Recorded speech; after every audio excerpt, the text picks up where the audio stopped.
welcome to Diving into the Discourse, a CSUN conversation podcast where we talk to faculty and staff about their research and projects and how their topics affect students. I'm your host, Matthew Bragulla, and with me today is Kristen Walker, professor of marketing at the David Nazarian College of Business and Economics. Today, we will be talking about the economy. It's one of the big topics that comes up especially around elections, and it's one that many graduating and Gen Z students are voicing their concerns about more than ever. Professor Walker, thank you for being here today. Thank you, Matthew.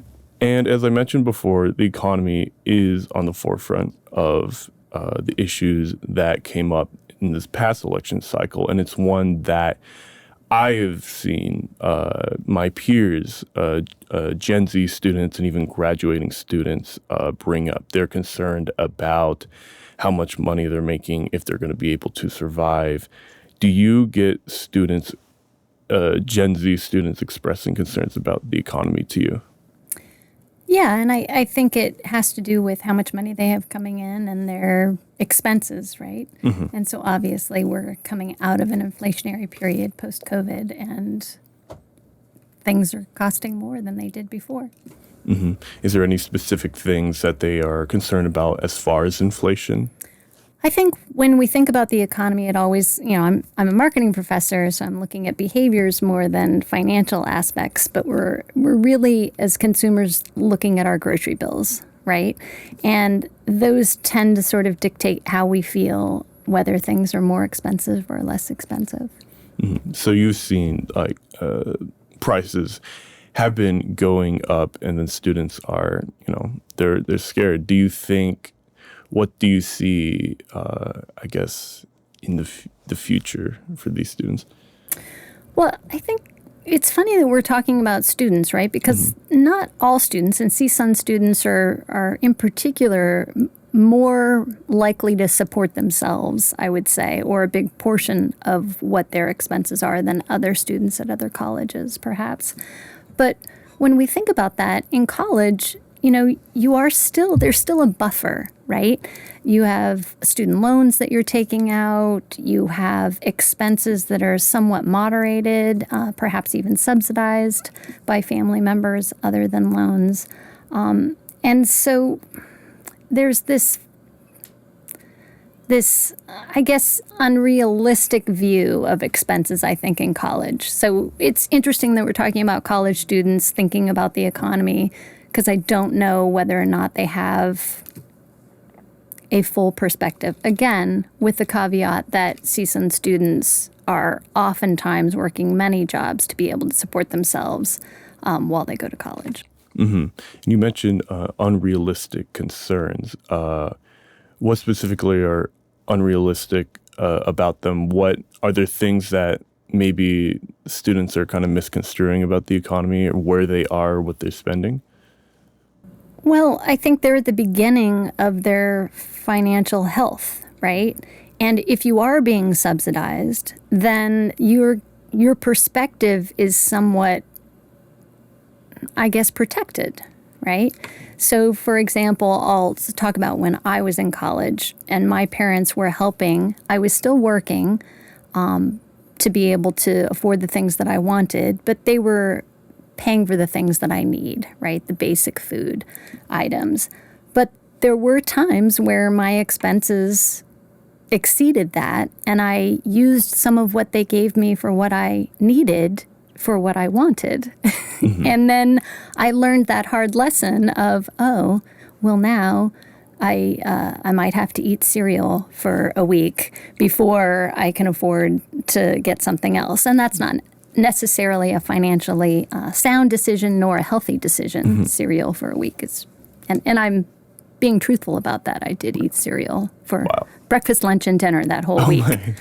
So, that lesson I think is important, especially from a consumer standpoint, needs versus wants, right? Mm-hmm. One of the things I wanted to ask was that we have a lot of graduating students that are about to, leave college and then go into the job market, but a lot are expressing concerns about, am I going to make enough? Am I going to be able to buy a house? Are those concerns real, and are they more real because of the current inflation period that we have? Well, I think we're coming out of that inflation period, but I do think that, when you're first graduating and you're thinking about your first job, it's not necessarily like it's great that you're thinking about how to save in the future for a house that you might want. But buying a house right out of college isn't necessarily a decision many college students make post-college, right? It really is about, where am I living? How many people do I have to live with to be able to afford things? And, what's my first job? Mm-hmm. And do you think there's maybe some unrealistic expectations about like what kind of jobs that students are going to be getting right now? Okay. Yeah, and I think, I said unrealistic. You're using that too. I'm not sure it's the best word for us to use, but I do think that it captures kind of this idea of what the expectations that people have, not just students. What expectations do they have for what they want, and how does that fit in with the things that they need? So in terms of their first job, I really think that, what do you need from a first job? That question should be answered more than what do you want from a first job. And I think it's hard for any young person, even an old person, to differentiate between needs and wants, right? And from a marketing perspective, that's exactly what we're trying to do, right? I mean, you could say that marketers, in a sense, are trying to, like the negative side of marketing says that we're trying to get you to think something that you want is actually a need. But I'm not so sure that that's true. I do think that selling any product has that kind of spin on it.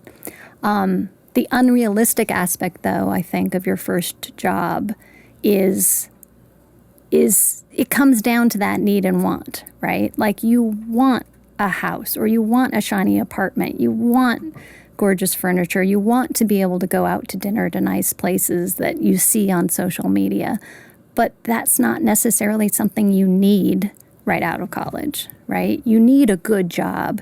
You need to do well at that job so that you can get a good reference to be able to either move on or move up. Mm-hmm.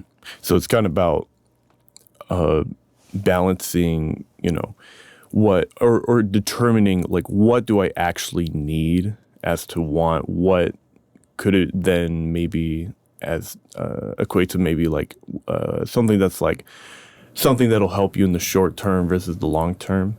Yeah, and that's hard for all of us to determine, right? Like, oh, those boots look really nice. Do I need them or do I want them? And I mean, I can talk myself into needing something pretty quickly if I want.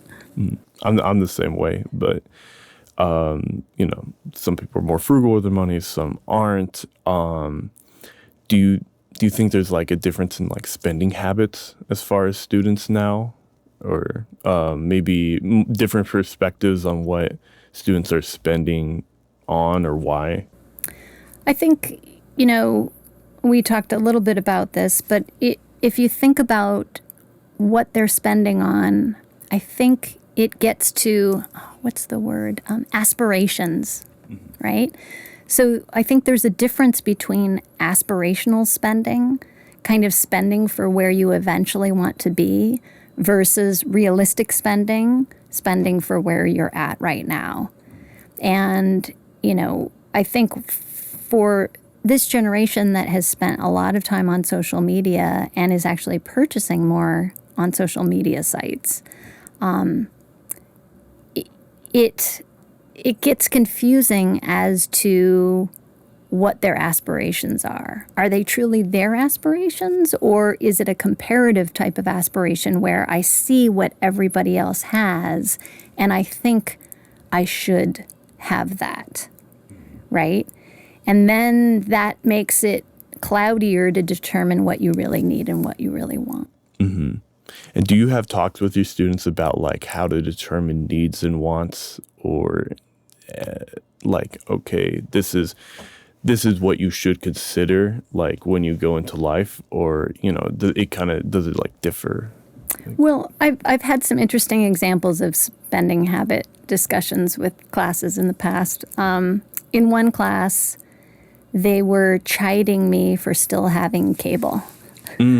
So I can't believe, you could save so much money if you just stream, da da da. And so I went home and I thought about it, and I was like, am I doing this all wrong, right? And I went back and I said, all right, I want everybody to come in next week with everything that you spend on everything that you subscribe to, right? So at that point, maybe it was Netflix, Spotify, Apple Music, like whatever that is, let's put that on the board.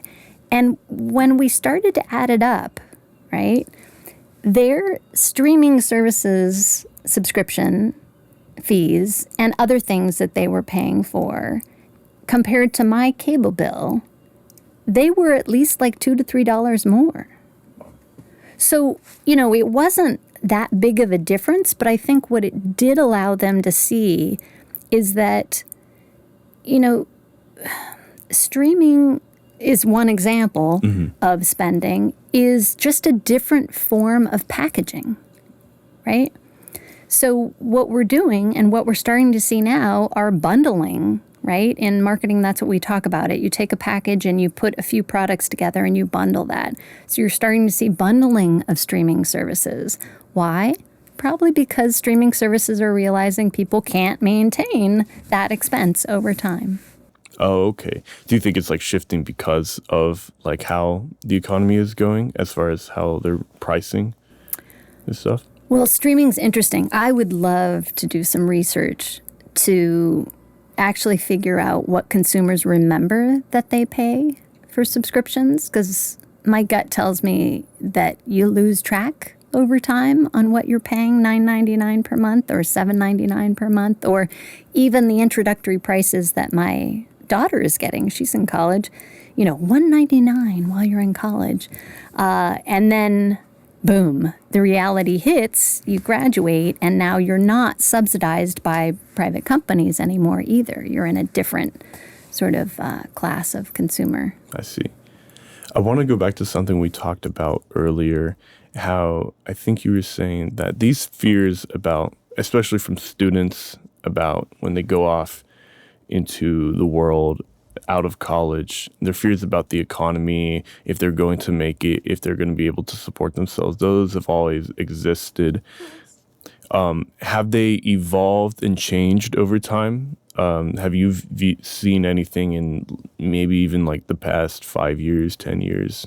Have these fears like morphed at all? I mean, my first instinct is to say no. It's the, same problem, different packaging, right?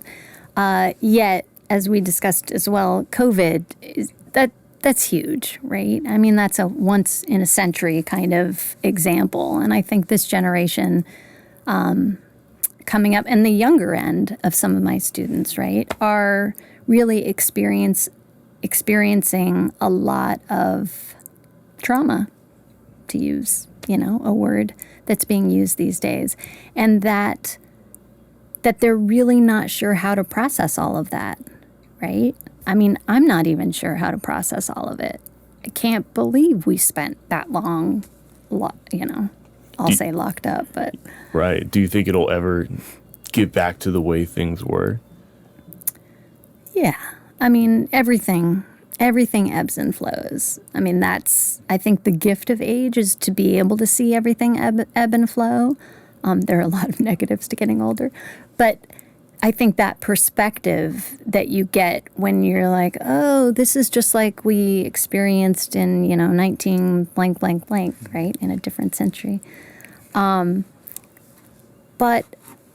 yeah, so I think COVID is definitely, I'm trying to use a nice word and I can't really think of it, but definitely, messed with this generation's minds. in ways that other generations haven't necessarily had to deal with. That said, if you look at generations who lived through world wars or other such atrocities, they're dealing with other issues that are going to affect their perspective during that ebb and flow. Mm-hmm. So COVID definitely has just affected the way, Gen Z has viewed the economy, or even viewed just, the way they perceive where they are at, like financially. Do you think it's changed any of their, habits as far as how they use money? Well, if you think about it, in my day, we called it retail therapy, right? When you feel bad, you'll go out and buy yourself something. I think that the thought that the future is uncertain is kind of where I think financial analysts, when they talk about doomsday spending, or doom spending, doom scrolling, whatever the doom is before the action, I think that's really what they're talking about is this fear of what's going to happen tomorrow. And we know that as individuals, when you have that kind of fear, you're more likely to tell yourself that you deserve something, right? I think that's a big shift. I also think that this generation is living through what I'll call the experience shift, which is there's a lot more focus on experiences, right? Whether that's Coachella, I think that's the example we used, whether it's other type of large events like that. It's something that, again, I go back to buying new boots for me, and I can talk myself into it. If I feel intense fear about what's going to happen in the future, and I'm afraid of that uncertainty, it's easier for me to talk myself into buying those boots, right? Because I deserve it, or what will it matter? And those two things aren't necessarily associated with needs, right? They're associated with wants. It's really interesting that you mentioned that, because I've had friends who their parents or friends of theirs tell them, like, you know what, if you want something, you might as well buy it now. This is the best your money is ever going to be. It's just going to, keep going down, which is a pretty pessimistic way to look at the economy, in my opinion. Yeah. But there are a lot of people that think like, who knows, maybe it's changed because of this, whichever way this election went, or just the natural state of things. But there's people worried that we're never going to have a golden age again as far as an economy. This is, our money is only going to keep getting less, or the worth of it's only going to keep going down. Yeah. Yeah, I mean, that is a dystopian view, right? And so I think, that's what they're trying to sort of capture when they talk about doom spending or doom scrolling, et cetera. But I think that it's more fear, right? I mean, dystopia, that viewpoint is because you feel afraid. So spoiler alert, there's no way to have a looking glass into the future. There's no way to predict what's going to happen and how it's actually going to turn out, because all those pieces have to kind of mesh. As we recover from COVID, as we recover, some people recover from this election, right? I mean, it all has to play out, and you can't, you can only control the things that you can control. And what I wish, and I'll speak about my daughter just because it's easier since she's kind of forced to hear my advice, but what I try to tell her is you need to think about you as an investment in the future. So if you're spending money, which, she won't love me sharing this, she spends, now she buys used clothing, so she has now sort of made herself feel like that's cheaper and better, which, okay, that might be a smart expense. But again, is it a want or a need, right? And I think if you think about investing in yourself, then saving is a big part of that, right? Because you want to be able to figure out where do you want to be, when do you want to be there, and how are you going to get there? And going back to the first job, that's exactly what the first job is, right? It's not the job you're going to end up for or at forever at all. It shouldn't be, right? It's not going to be your best work. You are going to learn a lot. You're going to grow. You're going to evolve. And what you do with that first job, how well you do, right? Did you do your best, right? I mean, that is really, I think, what it's about.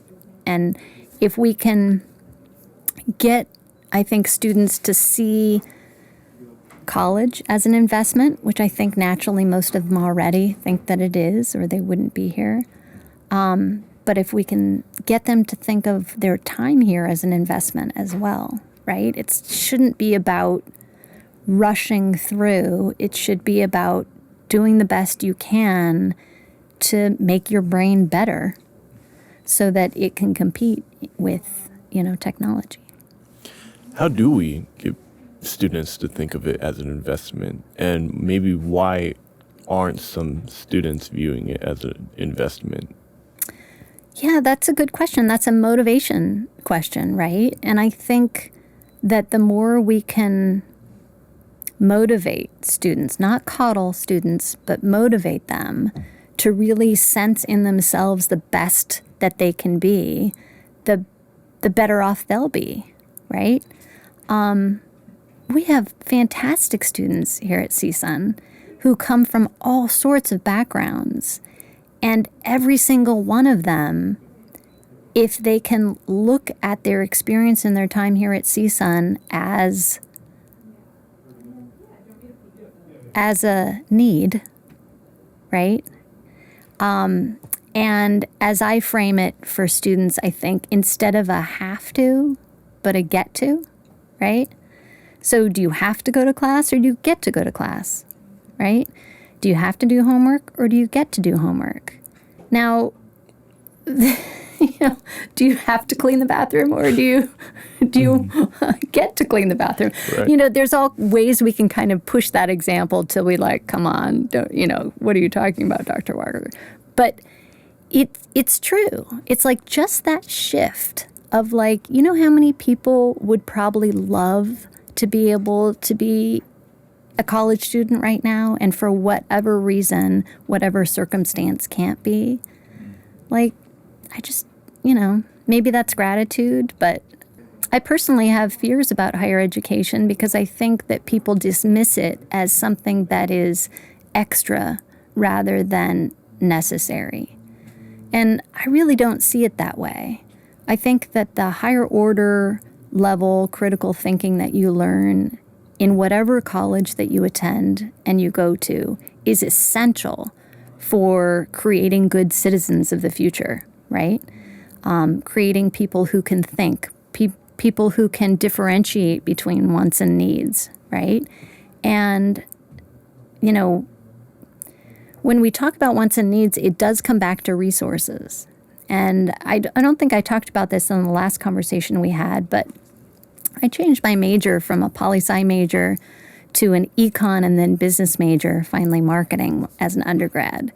And I did that because when I took an economics class, I realized, it's all about resources. The economy, it's all about resources, right? Prices are all about resources. And who has them? Who wants them, right? And how are they going to get them? And that's really what attracted me to marketing. But I think that if we can recognize and get students to recognize what resources they have, right, and what resources they want, that's going to be a helpful thing. Right. And one of the things that you mentioned before that I thought was really interesting is that we're actually coming out of this inflation period right now. Have you seen, outlooks on the situation improve? Because I've seen some people are, okay, it's actually getting better, but there are still people that are still pessimistic about the prices. There's talks about the prices of, eggs and stuff really won't go down. What's your perspective on it? Why are there still some of these fears? Well, what do people think is going to happen? Right? I mean, there's no company in the world that's going to increase prices. And then, now I'm talking about a private business, not a utility, right? But who's suddenly going to increase prices and then be like, oh, no, you know what? I'm Netflix. So I've decided that we're all doing so great right now. We're going to reduce our pricing and our subscription fees. What? No, because as soon as you start paying that, everybody adapts, right? And that becomes the norm. We're still in this period where we're like, I'm sorry, how much did I just spend for a cup of coffee? Or, whoa, how much did I spend for breakfast or happy hour, right? And that adjustment period, it takes time to kind of get through. Meanwhile, there have been salary increases, right?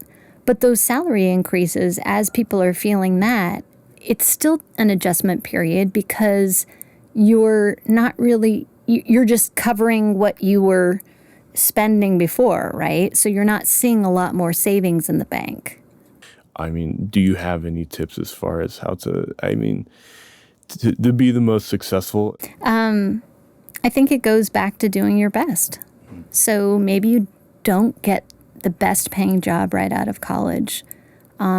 Can you do the best you can with that job, which will, again, as I've said, help you move out or up, right?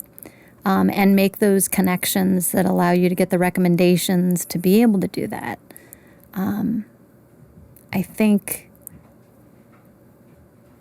that's going to be important. The real sort of philosophical question that we're getting at that neither you nor I can answer is how do we help people be less afraid about uncertainty? Can people embrace ambiguity, and is embracing ambiguity? Yeah, it's hard. There's been so much of it in the past. Yes. 4 or 5 years. Yeah. Yeah, and so you'd think we'd be kind of good at it, right? Mm-hmm. Like, we don't know what's going to happen. Yeah.